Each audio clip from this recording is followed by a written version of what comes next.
Hello everyone, my name is CD and welcome back to Mega Man 2.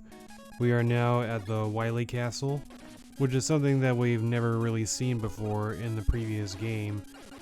In Mega Man 1 it just takes us to the castle, but we don't know that it's really a castle because it just takes us right into the level. But this time around, before you actually go into the stage, it shows you the castle, and it shows you exactly where you are, where you're going to be at the castle. In other words, this means that the castle is split up into a number of different stages. So there's this big wall right here, and we're going to bring out item 3. This is what item 3 does. Item 3 is essentially an elevator platform, which bounces until it reaches a wall. Did you see how many lives I got from that? Those were insane drops right there. Those are the kind of drops that I like.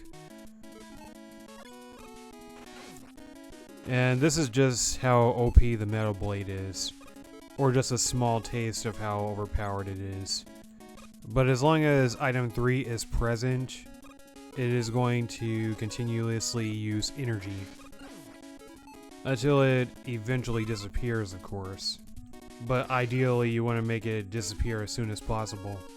One thing I haven't mentioned before is that whenever you're using an item or a weapon, if that weapon is active, you cannot pause, you cannot go to the weapons menu, you cannot pull up the weapons menu, you can't pause the game until that weapon disappears, which is a quirk of the early Mega Man games. I'm not sure how people feel about this.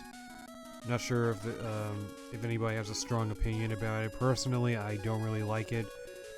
If I want to pause the game, even while I'm using a weapon, I feel like I should be able to do that. I don't want to have to wait on an item before I can pause the menu. Somebody's mom is calling out to this kid to come clean up the kitchen, and they can't pause the menu until the time stopper runs out. I would be lying if I didn't say that this is a piss poorly placed Sniper Joe. Even though it can't jump, even though it's not as super cautious as the original Sniper Joe from the first game, and even though it leaves itself open a lot longer than the original, they're still very durable. And depending on which weapon you use, depends on how long it's going to take for you to finally destroy it, which is weak to the air shooter, but I didn't have enough range to... I don't think it would have been enough range.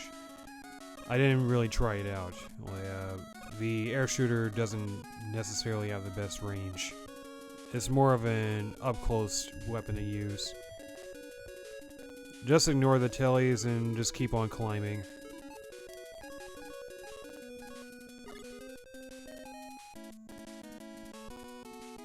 So at this point we're getting pretty close to the end of the level. But it's getting really dark in here. Go ahead and get the quick boomerang out. Oh, we're in an auto-scroller. Whoa, where did this guy come from? This is the Mecha Dragon. Please do not allow yourself to get hit by it. Contact damage is instant death, which means that it could have appeared right out in front of me and killed me on the spot. Most of its body is actually just a hydrogen balloon. Watch your step when fighting it. The top platform is definitely the safe space. This boss is a real flickery mess. Its weakness is the was the quick boomerang.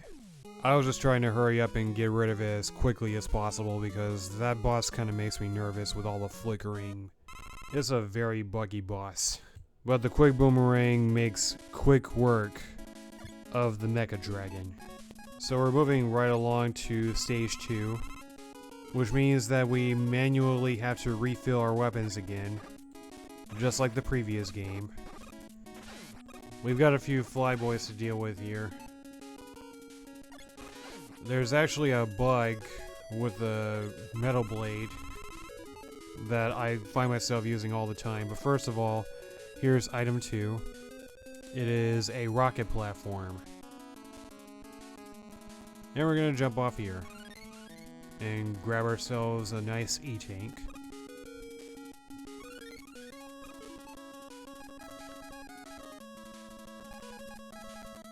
Now that I think about it, I don't think we're gonna be needing item 2 anymore after this. There really isn't anywhere that we could use this later on. So it's probably gonna be the only time we see it.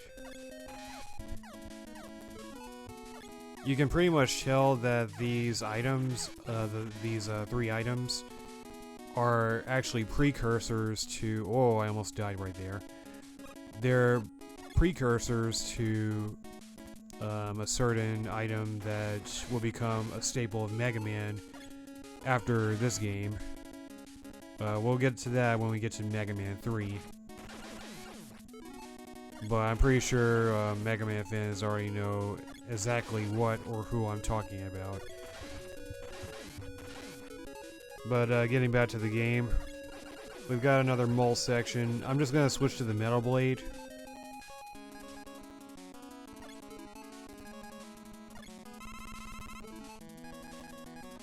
Little did I know that the moles are weak to the leaf shield. Would have been way better if I would have used it against these guys. Could have used these, could have used the leaf shield on the moles in Metal Man's stage, and they would have gone in handy quite a bit with this stage as well. Especially since we have all the items. You're actually supposed to use item 3 here. But I'm just trying to be, I'm just trying to squeeze in item 1 here. There's really no space for it, but I'm trying my best to squeeze item 1 in so I can just use that. Because item 1 doesn't use up energy constantly whenever you bring one out. Also, you can bring out multiple of item 1. But item 3 just uses a crap ton of energy. And even when you die, it's not like you can grab more energy drops that were previously there. They disappear forever. It also doesn't help that you keep the same amount of energy that you previously did after you die. Anyway, this is our boss, Pico Pico Kun. It was originally a security system in Dr. Light's house, but Dr. Wily repurposed it for evil. Find a safe spot to stand and beat it from there. These guys do stupid damage, by the way. As you can see, they do 8 HP. That's almost a third of health. What I failed to realize is that these guys are weak to the bubble lead. Also, if you notice, there's no boss room before you go to the boss. Which means that there's only one checkpoint in each of these stages. Man, what a terrible design flaw. We're gonna talk more about that later. I'm gonna bring it up again. They all take the exact same amount of damage. There's a specific amount of them that come out. You destroy one pair, and then another pair comes out until the health bar runs out. But you have to keep in mind, there's more of them than your health bar. If you take too much damage from these guys, it's over. And they do a lot of damage. You can really only survive maybe 3 or 4 hits from them. Anyway, we are now in stage 3. We've got a couple of item pickups here. An energy tank and a weapon pickup. Or a weapon refill.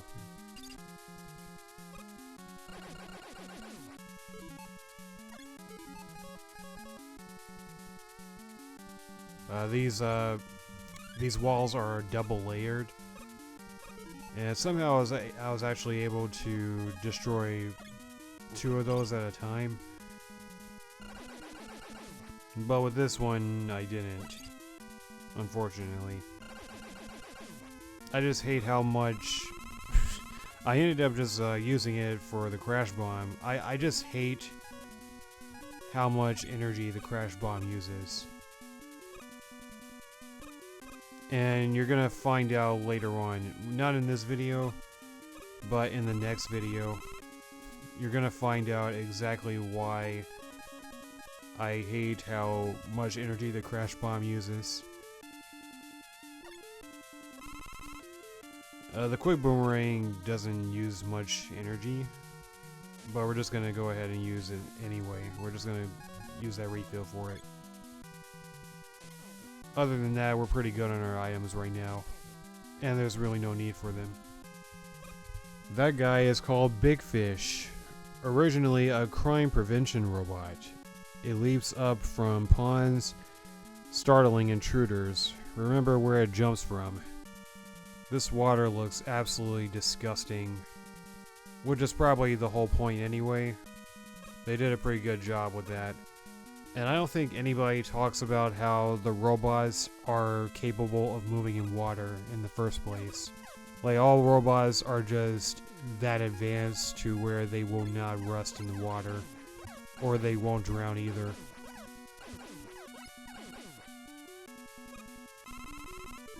Just looking back at this, I wonder just how Wily was able to build this place. Like, where did he get all that piss water? Because that water is disgusting. Just like some of the other enemies, I failed to realize that Shotman is weak to the leaf shield. Should have been using that instead of the metal blade. I just think that the metal blade is good for everything, don't I? I'm not the only one. Ah, this is a familiar face. Anyway, this is Guts Tank, a large mecha based on Gutsman's design. Almost quite literally. It apparently gets terrible gas mileage. Perhaps it's not actually as strong as it looks. It's not. You can definitely see that it's not. I destroyed this guy so freaking quick. With the quick boomerang. Anyway, that's gonna be it for this video. Thank you all very much for watching. I hope you enjoyed, and I will see you again in the next video, which is the final part of Mega Man 2. God bless.